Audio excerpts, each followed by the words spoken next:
വജഅൽനാ മിൻ ബൈനി ഐദിഹിം സദ്ദൻ വമിൻ ഖൽഫിഹിം സദ്ദൻ ഫഅഗ്ശൈനാഹും ഫഹും ലാ യുബ്സിറൂൻ. നാം അവരുടെ മുന്നിൽ ഒരു മതിൽക്കെട്ട് ഉയർത്തിയിട്ടുണ്ട്, അവരുടെ പിന്നിലും മതിൽക്കെട്ടുണ്ട്.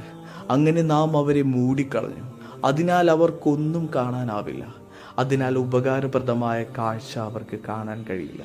സത്യത്തോടുള്ള അവരുടെ നിഷേധവും കുഫറിൽ തന്നെയുള്ള അവരുടെ കടുംപിടുത്തവും പ്രകടമായതിനു ശേഷമാണ് ഇതവർക്ക് സംഭവിച്ചത്. അള്ളാഹു ഈ ആയത്തിൽ 3 തരം തടസ്സങ്ങൾ കൊണ്ട് അവരെ മറയിട്ടതായി പറയുന്നു. 3 തരം ബ്ലോക്സ്. ഒന്ന്, മുന്നിൽ നിന്ന്, അതായത് തൻ്റെ മുന്നിലുള്ള എല്ലാം ഇതിൽ പെടുന്നു. അതായത് അള്ളാഹുവിൻ്റെ അപാരമായ സൃഷ്ടികൾ, ആകാശഭൂമികൾ, സൂര്യൻ, ചന്ദ്രൻ, നക്ഷത്രങ്ങൾ എന്നിങ്ങനെ നമ്മുടെ മുന്നിൽ കാണുന്ന എല്ലാ കാര്യങ്ങളും അള്ളാഹുവിലേക്ക് വഴി കാണിക്കുന്നു. എന്നാൽ ഒരു സത്യനിഷേധിക്ക് മുന്നിലുള്ള ഈ മറ കാരണം, ഈ ബ്ലോക്ക് കാരണം ഒന്നും അവന് മനസ്സിലാക്കാൻ സാധിക്കുന്നില്ല. രണ്ടാമത്തെ മറ പിന്നിൽ നിന്നാണ്. അതായത് അവർ ഹിസ്റ്ററിയിൽ നിന്ന് മറയ്ക്കപ്പെട്ടിരിക്കുന്നു. അതായത് മുൻകഴിഞ്ഞ ധാരാളം ചരിത്ര ഭൂമികളിലൂടെ ഈ നിഷേധികൾ സഞ്ചരിക്കാറുണ്ട്.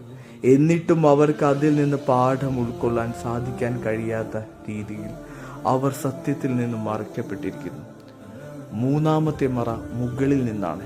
അതായത് അള്ളാഹുവിൽ നിന്ന് ഇറക്കപ്പെടുന്ന ഖുർആനിൽ നിന്ന് അവർ മറയ്ക്കപ്പെട്ടിരിക്കുന്നു. ഖുർആനിൻ്റെ വെളിച്ചം അവർക്ക് കാണാൻ സാധിക്കുന്നില്ല. ഈ 3 മറകൾ കാരണം അവർക്ക് സത്യം മനസ്സിലാക്കാൻ സാധിക്കുന്നില്ല.